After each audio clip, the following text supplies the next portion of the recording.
இமை பொழுதும் தூங்காமல் இருள் சூழ்ந்த லோகத்தில் இமை பொழுதும் தூங்காமல் கண்மணி போல என்னை கர்த்தர் இயேசு காத்தாரே. காணங்களால் நிறைந்து காலமெல்லாம் பாடுவேன். காணங்களால் நிறைந்து காலமெல்லாம் பாடுவேன். அஞ்சிடே அஞ்சிடே என் இயேசு என்னோடிருப்பதா. அஞ்சிடே அஞ்சிடே என் இயேசு என்னோடிருப்பதா. Praise the Lord. பிரியமான சகோதர சகோதரிகளே, கர்த்தராகிய இயேசு கிறிஸ்து நாமத்திலே நான் உங்களை வாழ்த்துகிறேன்.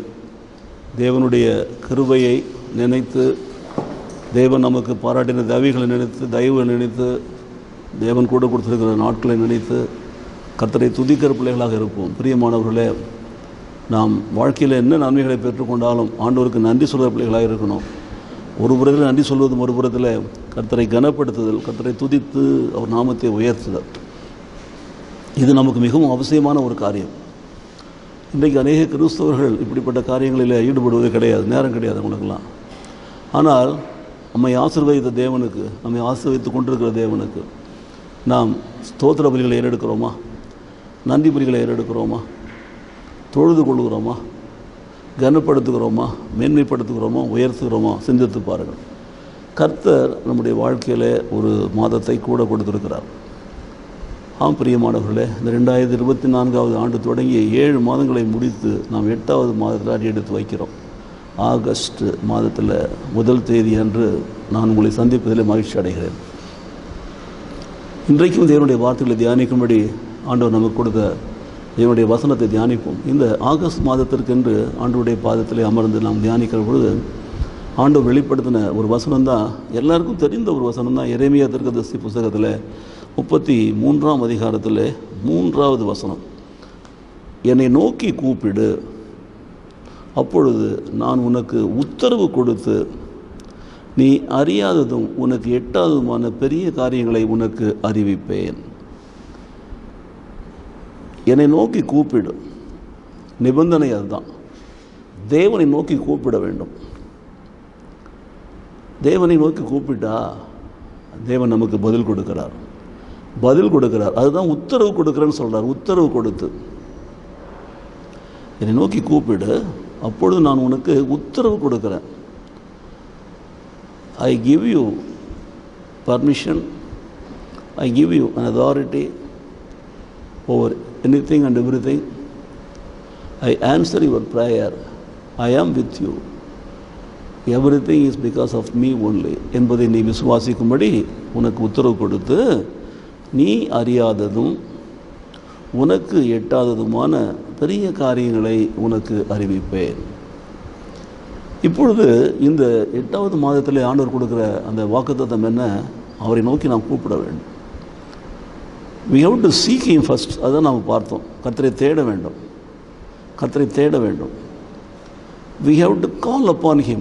அவரை நோக்கி கூப்பிட வேண்டும்.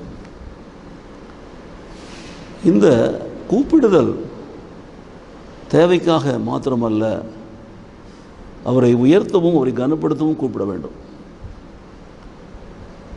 அவரை கூப்பிடுறோம், அப்பா என்று கூப்பிடுறோம். காரணம் என்ன? அவர் தான் நம்மை உண்டாக்குனவர், அவர் தான் நம்மை நடத்துகிறவர், நம்மை காண்கிறவர், நம்மை வழி நடத்தி நமக்கு தேவைகளை கொடுத்து ஆசீர்வதிக்கிறவர், நம்மை பாதுகாக்கிறவர், ஆயுஷ்நாட்களை பெருக பண்ணுகிறவர். இன்றைக்கு நம்முடைய வாழ்நாளிலே ஒரு மாதத்தை கூட கொடுத்திருக்கிறார். 7 மாதங்களை முடித்துட்டு 8வது மாதத்தில் அடியெடுத்து வைக்கிறோம். அப்போது ஆண்டவர் சொல்கிறாரு, என்னை நோக்கி கூப்பிடு. உனக்கு 7 மாதங்களை கொடுத்தவன் நான் தான். இந்த 7 மாதங்களில் உன்னை பாதுகாத்தவனும் நான் தான், உன்னை பராமரித்தவனும் நான் தான், உன் தேவைகளை கொடுத்து உன்னை ஆசீர்வதித்தவனும் நான் தான், உன்னை சுகமாய் பத்திரமாய் பாதுகாத்தவனும் நான் தான். ஆகவே இந்த 8வது மாதத்தில் அடி எடுத்து வைக்கிற பொழுது நீ பாட்டுக்கு போயிடாத. என்னை நோக்கி கூப்பிடு. ஆண்டவரே, அப்பா, பிதாவே என்று கூப்பிடு. தெய்வமே, என்னை நோக்கி கூப்பிடு.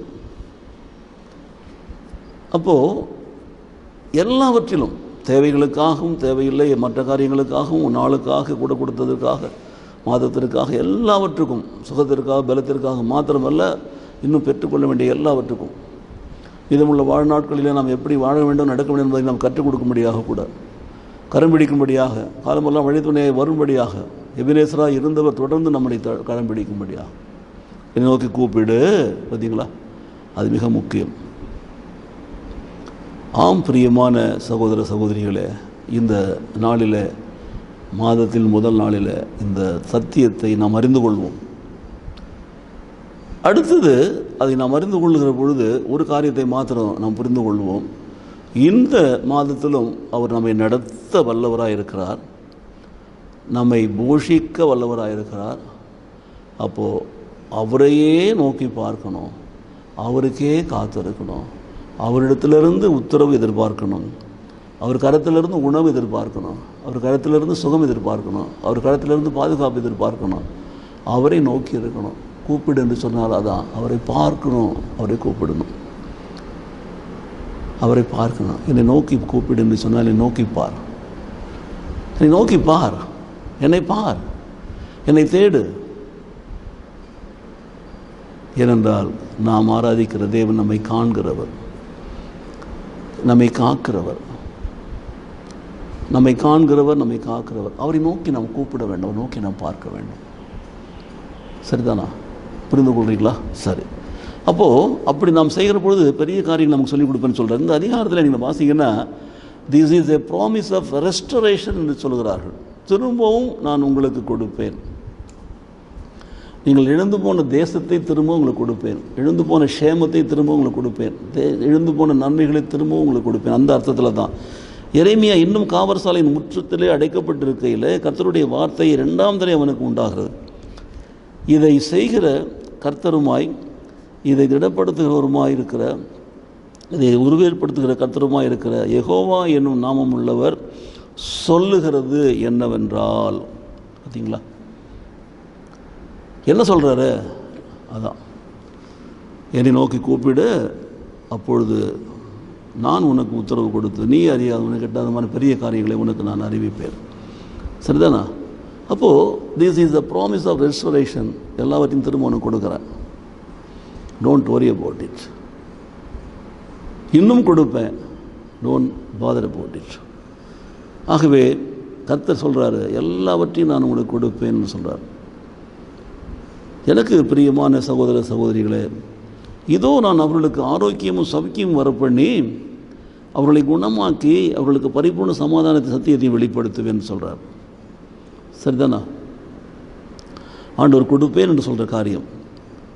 ஆகவே அவர் யூதாவின் சிறையிருப்பையும் இஸ்ரவேலினுடைய சிறையிருப்பையும் திருப்பி முன்னிருந்தது போல் அவர்களை கட்டுவித்து அவர்களை எனக்கு விரோதமாய் குற்றம் செய்த மக்களாய் நான் வைக்காதபடிக்கு அவர்களுக்கு விரோதமாய் துரோகம் பண்ணின அவர்களுடைய எல்லா அக்கிரமங்களையும் மன்னிப்பேன்னு சொல்கிறார். பாரு, மாற்றுவேன் என்று சொல்கிறார், விடுவிப்பேன் என்று சொல்கிறார், சுகமாக்குவேன் என்று சொல்கிறார். சொல்லினே போகிறார். நிறைய வருது கீழே பார்த்தீங்கன்னா, படிப்பீங்க. ஆகினால நீங்கள் யோசித்து பாருங்கள். அதை குறித்தெல்லாம் நீங்கள் கவலைப்படவே படாதீங்க. ஏனென்றால் கர்த்தர் உங்களுக்கு அதை கொடுப்பார். ஆரோக்கியம், சௌக்கியம், சுகம், சமாதானம், சத்தியம் வெளிப்படுத்துவார். வாழ வேண்டிய வழியை கற்றுக் கொடுப்பார், மன்னிப்பார். இன்னும் சொல்லிக்கிட்டே போகிறார், நிறைய பாருங்கள்.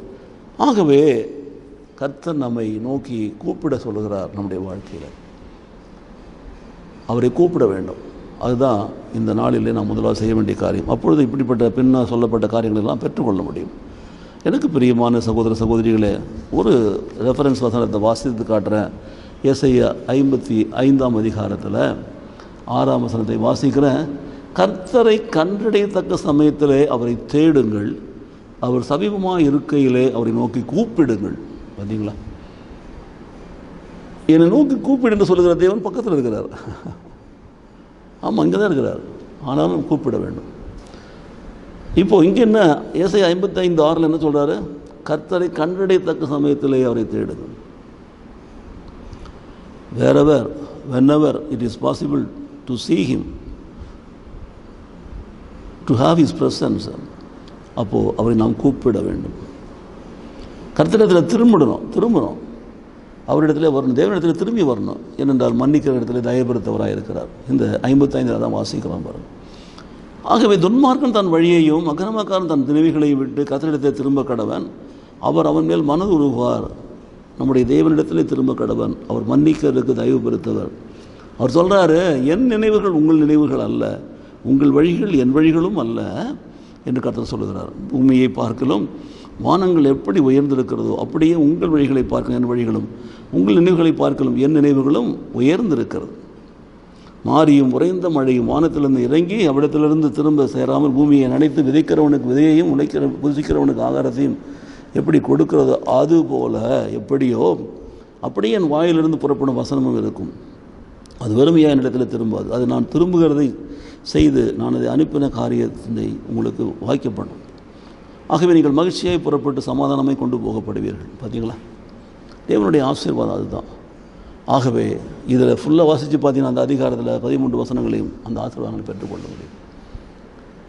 எனக்கு பிரியமானவர்களே, கர்த்தரை கண்டடையத்தக்க சமயத்தில் அவரை தேடுங்கள், தேடுங்கள், தேடுங்கள்.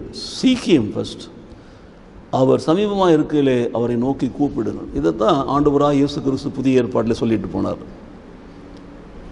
Ask, seek and knock. தேடுங்கள், கேளுங்கள், தட்டுங்கள், கூப்பிடுங்கள். When you ask, கேளுங்கள், கொடுக்கப்படும். When you seek, தேடுங்கள், கண்டடைவீர்கள். When you knock, தட்டுங்கள், திறக்கப்படும். கண்டடையத்தக்க சமயத்திலேயே நீங்கள் அவரை நோக்கி கூப்பிடுங்க, தேடுங்க, கூப்பிடுங்க. அவர் அப்படி தான் நமக்கு கொடுத்து கொடுக்குறார். தேடுங்க, கூப்பிடுங்க, அவர் நிச்சயமாக உங்களுக்கு செய்வார். ஆகவே அவர் நிச்சயமாகவே நமக்கு பதில் கொடுக்கிறவர். அப்போ நாம் மனம் திரும்பணும், அவரிடத்துல வரணும். துன்மார்க்கன் தன் வழியையும் அக்கிரமக்காரன் தன் நினைவுகளையும் விட்டு கர்த்தரிடத்தில் திரும்ப கடவன். சரிதானா? அவர் அவன் மேல் மனது உருவார். நம்முடைய தேவனிடத்தில் திரும்ப கடவன், அவர் மன்னிக்கிறதற்கு தயபெருத்தவராக இருக்கிறார். நம்முடைய அக்கிரமங்களை எல்லாம் மன்னிக்கிறார், நம்மை தயவாய் ஏற்றுக்கொள்கிறார், நம்மை ஆசீர்வதிக்கிறார். அப்போது ஆண்டவர் சொல்கிற காரியங்களை பாருங்கள். நமக்கு அப்படிப்பட்டதான ஒரு மன்னிப்பு, ஒரு தயவு, ஒரு இரக்கம், அப்படிப்பட்டதான ஒரு சுகம், ஒரு ஆசீர்வாதம் கர்த்தர் கொடுக்கிறவராக இருக்கிறார்.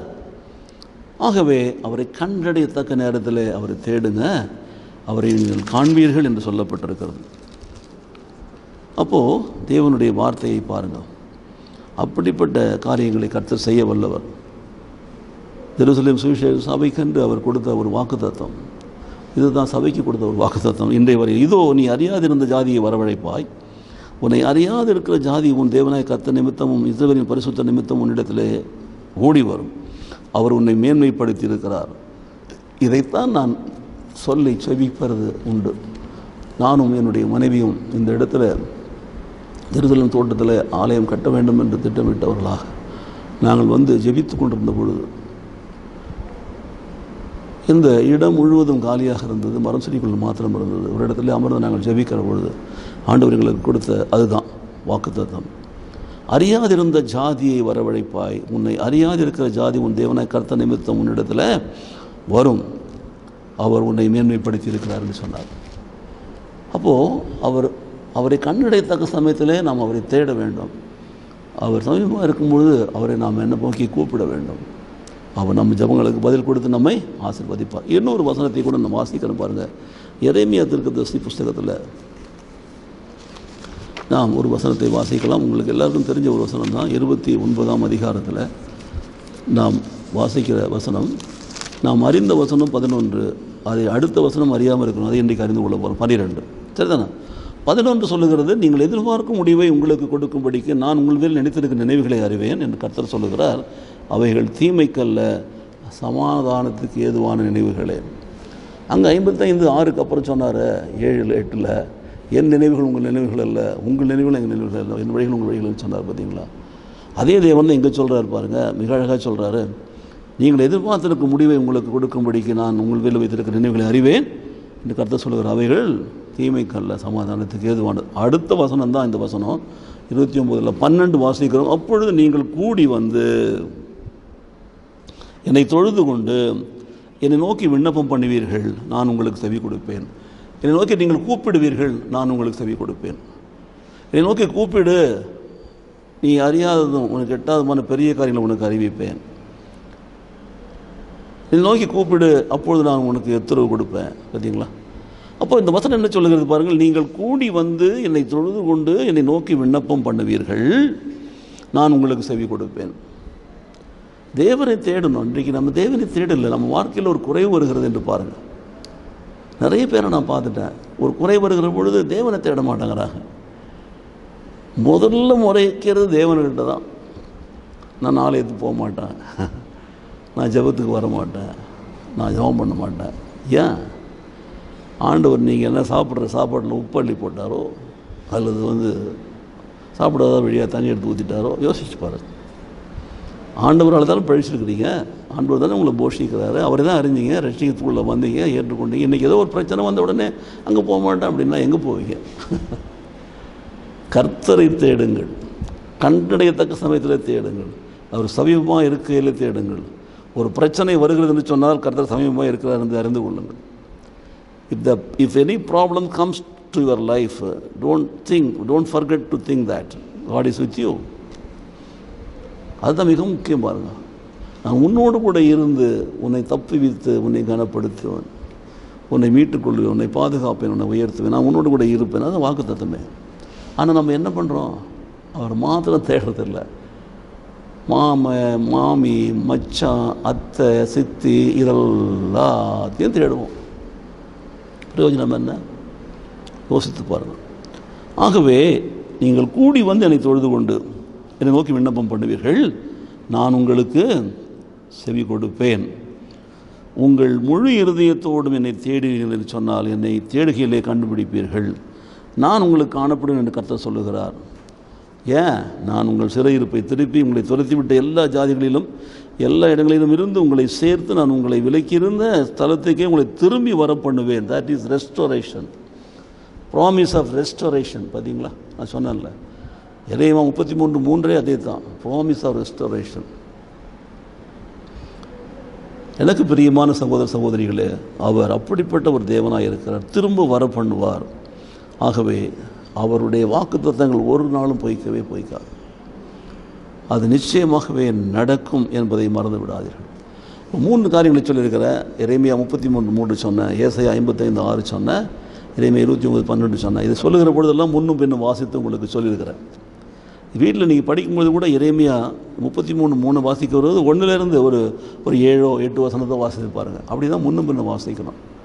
அதுபோலவே ஏசாயா 55:6 சொன்னேன்னா அதே 1லேருந்து 7-8 வரைக்கும் வாசித்து பாருங்கள். 13 வரைக்கும் வாசித்து பாருங்கள், 13 வசனம் தான். 29:12 சொன்னோன்னா அதுலேயும் முன்னும் பின்னி வாசித்து பாருங்கள். தேவனுடைய திட்டங்கள் அதில் வெளிப்படுகிறது பாருங்கள். What kind of restoration is giving, what kind of promise is there. நீங்கள் கூப்பிட்டா அறியாதது எட்டாவதுமான பெரிய காரியங்கள் என்னென்ன அங்கே பட்டியலிடப்பட்டிருக்கிறது பாருங்கள், வாசித்து பாருங்கள். ஆனால் நாம் கர்த்தரை நோக்கி கூப்பிடுகிறோமா, கர்த்தருக்கு இடத்துல நாம் காத்திருக்கிறோமா? யோசித்து பாருங்கள். அதுதான் நம்முடைய வாழ்க்கையில் ஆசீர்வாதத்தை கொண்டு வரும். 1, 2, 3 காரியங்களை சொல்லியிருக்கிறேன். இப்போ 4வது ஒரு காரியத்தை நாம் போகிறோம். கர்த்தருக்கு காத்திரு, அவர் உன் இருதயத்தை ஸ்திரப்படுத்துவார், திடமனதாக இருந்து கர்த்தருக்கே காத்திரு. The calling upon God is similar to that of waiting upon God. கர்த்தருக்கு காத்திரு. கூப்பிட்ட உடனே பதில் வரலன்னா உடனே அசட்டையாக போயிடக்கூடாது. ஸோ தேவனை நோக்கி நம்ம அமர்ந்து இருக்கணும், திடமன்னத்தோடு தேவனை நோக்கி காத்திருக்கணும், திடமன்னத்தோடு கர்த்தரை நோக்கி கூப்பிட வேண்டும் என்று நாம் பார்க்குறோம். அந்த வழி ஒரு பிச்சைக்காரனை நீங்கள் மறந்துடக்கூடாது. பர்திமேயு என்று சொல்லக்கூடிய பார்வையற்ற ஒரு பிச்சைக்காரன், ஆண்டவர் இயேசு அங்கே வருகிறார் என்று கேள்விப்பட்ட உடனே அப்போயே ரெடி ஆகிட்டான். அவன் இயேசு இந்த பக்கம் வராரு, ஜனங்க நடமாட்டம் அதிகமாக இருக்குது, என்ன கூட்டமாக இருக்குது, என்னன்னு கேட்குறான், கண்ணு தெரியாத. அப்போது இயேசு இந்த வழியாக இயேசு வராரா? அப்போது அவரை நான் பார்ப்பேன், அவர்கிட்ட வேண்டிக் கொண்டு முடிவு கட்டுறான் பாரு. பெரும் கூட்டம் போய் கொண்டு இருக்கிறது.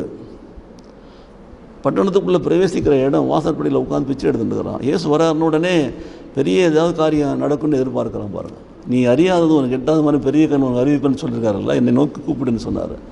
அவன் தான் கத்துறான், இயேசுவே தாவீதின் குமாரனே என் மேல் இரக்கமாயிரும், இயேசுவே தாவீதின் குமாரனே என் மேல் மனமிறங்கும் என்று கூப்பிட்டு கொண்டே இருக்கிறான். சீஷர்கள் அதட்டுறாங்க, டேய் வாய் மூடு, சத்தம் போடாது, அவர் தொந்தரவு பண்ணாதுங்கிறான். அவன் கத்திக்கிட்டே இருக்கிறான். ஆண்டவருக்கு அந்த சத்தம் கேட்கிறது.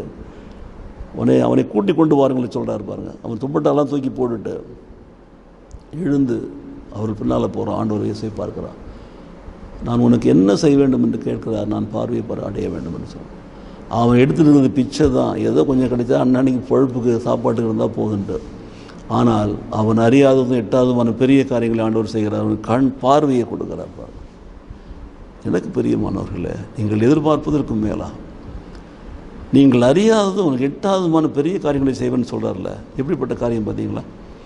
அவன் என்ன செஞ்சான்? ஒன்றுமே செய்யலை. தாவீதின் குமாரனே என் மேலே இரக்கமாயிரும். மார்க்ஸ் விசேஷம் 10ஆம் அதிகாரத்தில் வாசிப்பார். தாவீதின் குமாரனே கத்திட்டு இருந்தான் திரும்ப திரும்ப. நம்முடைய வாழ்க்கையில் நம்முடைய விசுவாசம் எப்படிப்பட்டதாக இருக்கிறது யோசித்து பாருங்கள். நாம் இந்த கூப்பிடுற கதை நமக்கு தெரியும் எல்லாருக்குமே. ஆனால் நம்ம அவரை மட்டும்தான் கூப்பிட மாட்டோம், வேறு எல்லாரையும் கூப்பிடுவோம் உலகத்தில். காரணம் என்ன? நாள் முழுக்க கூப்பிட்டு இருப்போம்.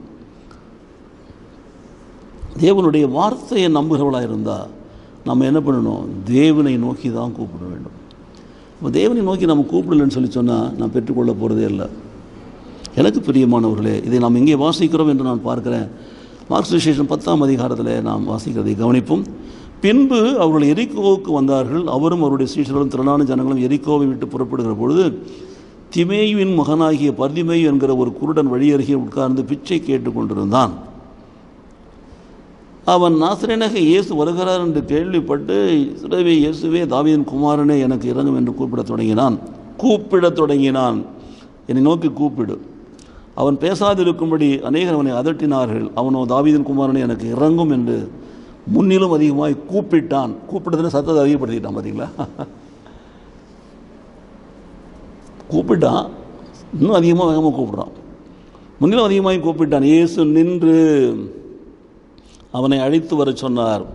அவர்கள் அந்த குருடனை அழைத்து திடன்கொள், எழுந்திரு, உன்னை அழைக்கிறார் என்றார்கள். உடனே அவன் தன் மேல் வஸ்திரத்தை என்ன பண்ணிட்டான்? எரிந்துவிட்டு எழுந்து இயேசுவிடத்தில் வந்தான். இயேசு அவனை நோக்கி, நான் உனக்கு என்ன செய்ய வேண்டும் என்று இருக்கிறாய் என்றார். அதற்கு அந்த குருடன், ஆண்டவரே, நான் பார்வை அடைய வேண்டும் என்றான். இயேசு அவனை நோக்கி சொல்கிறார், நீ போகலாம், உன் விசுவாசம் உன்னை ரட்சித்தது என்றார். உடனே அவன் பார்வை அடைந்த வழியில் இயேசுவுக்கு பின் சென்றான். கூப்பிட்டான், முன்னிலும் அதிகமாக சத்தமாக கூப்பிட்டான். நிறைய பேர் தடுத்தாங்க, சத்தம் இது அதிகமாக போட்டான். வாழ்க்கையில் தடைகள் வரலாம், எதிர்ப்புகள் வரலாம். ஆனால் தேவனை நோக்கி கூப்பிடுவதை குறைச்சி கொள்ளவே கூடாது. தேவனை தேடுவதை குறைத்து கொள்ளவே கூடாது. பார்த்தீங்களா? பிரச்சனைகள் வரலாம். இவனுடைய காரியத்தை பாருங்கள். வழியோர பிச்சைக்காரன் எவ்வளோ பெரிதான ஒரு ஆசீர்வாதங்களை பெற்றுக்கொண்டான் என்று சொல்லி. ஆம் பிரியமானவர்களே, நாம் கர்த்தருக்கு காத்திருக்கணும், திடமனதோடு காத்திருக்கணும். உறுதியாக இருந்தான் அவன். உறுதியாக சொன்னான், தாவீதின் குமாரன் எனக்கு இறங்கும், மனமிறங்கும் என்று சொன்னான். இயேசுவே தாவீதின் குமாரனே எனக்கு இறங்கும் என்று கத்தினான். இயேசுவே தாவீதின் குமாரனே எனக்கு இறங்கும் என்று கூப்பிட்டான். என்னை நோக்கி கூப்பிடு, அப்பொழுது நான் உனக்கு உத்தரவு கொடுக்கிறேன். என்ன உத்தரவு கொடுக்குறாரு? இயேசு நின்று அவனை அழைத்து வர சொன்னார். அதான் உத்தரவு. That is the commandment. என்ன உத்தரவு கொடுத்தாரு? போய் அவனை கூட்டிகிட்டு வாங்க. சீஷர்கள் யார்? இந்த சீஷர்கள் அவனை அதட்டினாங்களோ, வாயை மூடு, சத்தம் போடாது சொன்னாங்களோ? பார்த்தீங்களா? ஆகவே அவன் பேசாதிருக்கும்படி அநேகர் அவனை அதட்டினார்கள். ஆனால் அவர்களை விட்டு ஐஸ்வர் சொல்லிட்டார் ஆண்டவர். நம்முடைய வாழ்க்கையில் கூட தடைகள் வரலாம், ஆனால் தேவன் உத்தரவு கொடுப்பார். இன்னொரு காரியத்தை கூட நம்ம வாசிக்கலாம். லூக்கா எழுதின சுவிசேஷம் 18ஆம் அதிகாரத்தில் ஒரு காரியத்தை வாசிக்கிறோம். 1 முதல் 7 வசனங்கள். சோர்ந்து போகாமல் எப்பொழுதும் நாம் கூப்பிட வேண்டும், ஜெபிக்க வேண்டும் என்பதை குறித்து அவர்களுக்கு அவர் ஒரு உவமையை சொன்னாராம். ஒரு பட்டணத்தில் ஒரு நியாயாதிபதி இருந்தான். அவன் தேவனுக்கு பயப்படாதவனும் மனுஷனை மதியாதவனுமாக இருந்தான். அந்த பட்டணத்தில் ஒரு விதவையும் இருந்தாள். அவள் அவனிடத்தில் போய் எனக்கும் என் எதிராளிகளுக்கும் இருக்கிற காரியத்தில் எனக்கு நியாயம் செய்ய வேண்டும் என்று விண்ணப்பம் பண்ணினான். வெகு நாள் வரைக்கும் அவனுக்கு மனதில்லாது இருந்தது. ரொம்ப நாள் வரைக்கும் கேட்கவே இல்லை. பின்பு அவன், நான் தேவனுக்கு பயப்படாமல் மனுஷரை மதியாமல் இருந்தோம், இந்த விதவை என்னை எப்பொழுதும் தொந்தரவு செய்கிறபடினாலே, பார்த்தீங்களா, அவளினிடத்தில் வந்து எனக்கும் என் எதிராளிக்கு இருக்கிற காரியத்தில் எனக்கு நியாயம் செய்ய வேண்டும் என்று விண்ணப்பம் பண்ணினாள், கேட்டாள். அப்போ சொல்கிறான், இந்த விதவை என்னை எப்பொழுதும் தொந்தரவு செய்கிறபடினாலே இவள் அடிக்கடி வந்து என்னை அலட்டாதபடிக்கு இவளுக்கு நியாயம் செய்ய வேண்டும் என்று தனக்குள்ளே சொல்லி கொண்டான். பின்னும் கர்த்தர் அவளை நோக்கி சொல்கிறார், அநீதி உள்ள அந்த நியாயாதிபதி சொன்னதை நீங்கள் சிந்தித்து பாருங்கள். அந்தபடியே தேவன் தம்மை நோக்கி இரவும் பகலும் கூப்பிடுகிறவர்களாகிய, கூப்பிடுங்கள் சொன்னார்ல, என்னை நோக்கி கூப்பிடுன்னு சொன்னார்ல, அந்த வசனத்தை நல்லா படிங்க, 7வது வசனத்தை. அதுபடியே தேவன் தம்மை நோக்கி இரவும் பகலும் கூப்பிடுறவர்களாகி தம்மால் தெரிந்து கொள்ளப்பட்டவர்களுடைய விஷயத்தில் நீடிய பொறுமையாயிருந்து அவர்களுக்கு நியாயம் செய்யாமல் இருப்பாரோ? கூப்பிடுங்கள், நீங்கள் கூப்பிட்டுனே இருங்க, நீங்கள் அறியாத உங்களுக்கு எட்டாத மாதிரி பெரிய காரியங்களை உங்களுக்கு செய்வார், நியாயம் செய்வார். பார்த்தீங்களா, இயேசு அதான் சொல்கிறாரு, அவர்களுக்கு நியாயம் செய்யாமல் இருப்பாரோ? சீக்கிரத்திலே அவர்களுக்கு நியாயம் செய்வார் என்று உங்களுக்கு சொல்லுகிறேன். ஆகிலும் மனுஷகுமாரன் வரும்போது பூமியில் விசுவாசத்தை காண்பாரோ என்று சொல்கிறார். இங்கே தான் அந்த வசனம் வருகிறது, 18ல் 8வது வசனம் வருகிறது பாருங்கள். எனக்கு பிரியமானவர்களே, இரவும் பகலும் கூப்பிடவர்களாகிய தம்மால் தெரிந்து கொள்ளப்பட்டவருடைய விஷயத்தில் அவர் நீடிய பொறுமை உள்ளவராயிருந்து அவர்களுக்கு நியாயம் செய்யாமல் இருப்பாரோ? இதுதான் இந்த ஆகஸ்ட் மாதத்தில் உங்களுக்கு கொடுக்கப்பட்டிருக்க வாக்குத்தத்தம். 5 காரியங்களை தான் சொல்லியிருக்கிறார். உங்களுக்கு 5 காரியங்கள் சொல்லுங்க. கொடுக்கப்பட்ட வாக்குத்தத்தத்தை விளக்கின எரேமியா 33:3, முதலாவதாக ஏசாயா 55:6, 7, 8 அங்கே வாசித்து சொன்னேன். ரெண்டாவதாக எரேமியா புத்தகத்தில் 29, 11, 12, 13 வாசித்து சொன்னேன் அங்கே. மூன்றாவதாக மார்க் சுவிசேஷம் 10ஆம் அதிகாரத்தில் அந்த மத்திமை வழியோர குருடனுடைய காரியத்தை அவன் கூப்பிட்டான், இன்னும் அதிகமாக கூப்பிட்டான், அது சொன்னான். அடுத்ததாக இந்த ஏழை விதவை கூப்பிட்டதை குறித்து சொன்னான். அதை முடித்த பிற்பாடு அந்த ஊமையை சொன்ன உடனே இரவும் பகலும் நோக்கி கூப்பிடுவதை தம்முடைய ஜனங்களுக்கு அவர் நியாயம் செய்யாமல் இருப்பார்னு சொல்கிறத நான் ஒன்றத்தில் இருக்கிறேன். இன்னும் சொல்லி கொண்டு போகலாம். யாரெல்லாம் அவரை நோக்கி கூப்பிட்டாங்களோ எல்லாருக்கும் கர்த்தர் பதில் கொடுத்தார், எல்லாரையும் ஆசீர்வதித்தார். அதை தான் நம்ம கற்றுக்கொள்ள வேண்டும். இதை தொடர்ந்து நாம் தியானிக்க போகிற ஒரு நாட்களில் இந்த செய்தியை நீங்கள் கேளுங்க, மற்றவர்களையும் கேட்கும்படி உற்சாகப்படுத்துங்கள். கர்த்தர் உங்களை ஆசீர்வதிப்பார். அந்த மாதம் முழுவதும் உங்களுக்கு யூடியூப்பில் இந்த செய்தி வரும். தேவனுடைய வார்த்தை, ஆகஸ்ட் மாதத்திற்கான தேவனுடைய வார்த்தை என்று சொல்லி கேளுங்க. மாத்திரமல்ல, மற்றவர்களையும் கேட்கும்படி சொல்லுங்கள். இந்த செய்தியின் மூலமாக நான் கற்றுக்கொள்ள வேண்டிய காரியம் என்னவென்று சொன்னால், கர்த்தருக்கு நாம் காத்திருக்க வேண்டும். அவர் நம்முடைய இருதயத்தை ஸ்திரப்படுத்துவார். மாத்திரமல்ல, தினமனதாக இருந்து கர்த்தருக்கு காத்திருக்கிற பொழுது பதில் கொடுப்பார். ஆகவே இதை கேட்டுக்கொண்டிருக்கிற எனக்கு அருமையான சகோதர சகோதரிகளே, நம்முடைய வாழ்க்கையில் கர்த்தர் பெரிய காரியங்களை செய்வார். கர்த்தருக்கு காத்திருக்கிறவர்கள் வெட்கப்பட்டு போவதில்லை. கர்த்தருக்கு காத்திருக்கிற புது பலனில் கழுகை போல் சட்டைகளை அடித்து எழும்புவார்கள். கர்த்தருக்கு காத்திருக்கிறவர்கள் ஒரு நாளும் அந்த பலனை பெற்றுக்கொள்ளாமல் போக மாட்டார்கள். உயர்ந்து அடைக்கிறதை வைக்கப்படுவார்கள். அவர் இருதயத்தை ஸ்திரப்படுத்தி திடப்படுத்தி அவர் விண்ணப்பங்களுக்கு பதில் கொடுத்து அவர் ஆசீர்வதிக்கிற தேவன். ஆகவே கர்த்தரை நோக்கி எப்பொழுதும் கூப்பிட்டு கொண்டே இருப்போம். கர்த்தர் உங்கள் கூப்பிடுதலுக்கு இறங்குவார், உங்கள் கூப்பிடுதலுக்கு பதில் கொடுப்பார், உங்கள் கூப்பிடுதலுக்கு பதில் கொடுத்து பெரிய காரியங்களை செய்வார். இறங்காமல் இருக்க மாட்டார். பொறுமையாக இருப்போம். கர்த்தர் நியாயம் செய்யும் வரையில் அவர் நம்மளை என்ன பண்ணுறாரு, விசாலமான இடத்துல கொண்டு வந்து வைப்பார். அவர் நம்ம இன்னும் அதிகமாக உயர்த்துவார், இன்னும் மேன்மைப்படுத்துவார். இப்பொழுது நாம் கூப்பிடுவதை பார்க்கலாம், இன்னும் அதிகமாக கூப்பிடுவோம். கர்த்தருடைய ஆசீர்வாதத்தை பெற்றுக்கொள்வோம். விசுவாசிக்கிறீங்களா? எனக்கு பிரியமானவர்களே, இன்னும் நிறைய காரியங்களை நாம் வாசிக்க முடியும். இந்த வசனங்களை எங்கள் குறித்து வைத்து இந்த வேத பகுதிகளை வாசித்து தியானியுங்கள். இந்த 5 காரியங்களும் உங்கள் வாழ்க்கையில் அநேக ஆசீர்வாதங்களை கொண்டு வரும்படியாக நாம் ஜெபிப்போமா? எங்களை மிகவும் அதிகமாக நேசிக்கிற நல்ல பிதாவே, நன்றி நிறைந்த உள்ளத்தோடு நாங்கள் துதிக்கிறோம், ஸ்தோத்திரிக்கிறோம். இந்த கூட கொடுத்த இந்த மாதத்திற்காக நன்றி செலுத்துகிறோம். ஆகஸ்ட் மாதத்தை காணும்படி கிருபை செய்திலே உமக்கு ஸ்தோத்திரம். மாதத்தின் முதல் நாளிலே ஆண்டவரே நீ கற்றுக் கொடுத்திருக்கிற சத்தியங்களுக்காக உமக்கு ஸ்தோத்திரம்.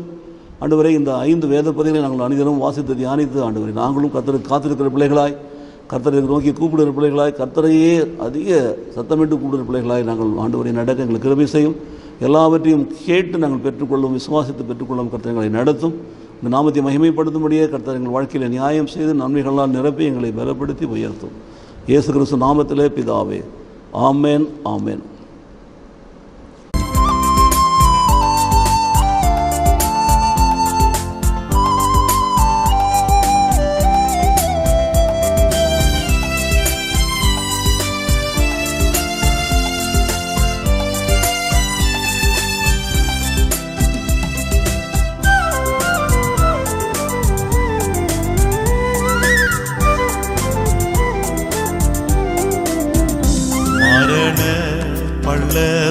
பள்ளத்தாக்கில் நான் நடந்த வேளைகளில், மரண பள்ளத்தாக்கில் நான் நடந்த வேளைகளில், கர்த்தரே என்னோடு இருந்து தேற்றினார் தம் கோலினார்.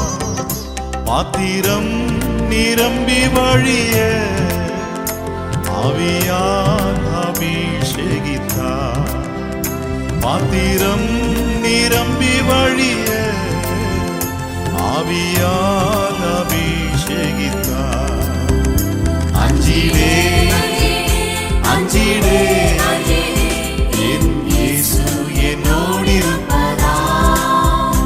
அஞ்சிடே அஞ்சிடே என் இயேசு என்னோடு இருப்பதால்.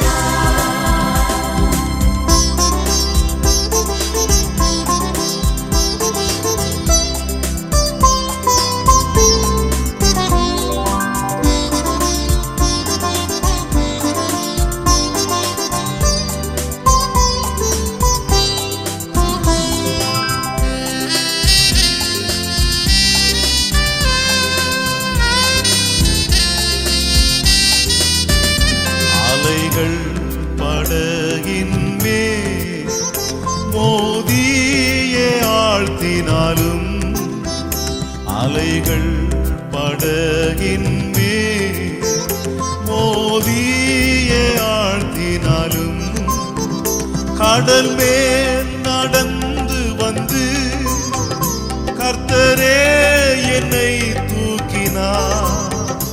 ஆடல்கள் நீக்கியவர் அமைதிப்படுத்தினார்.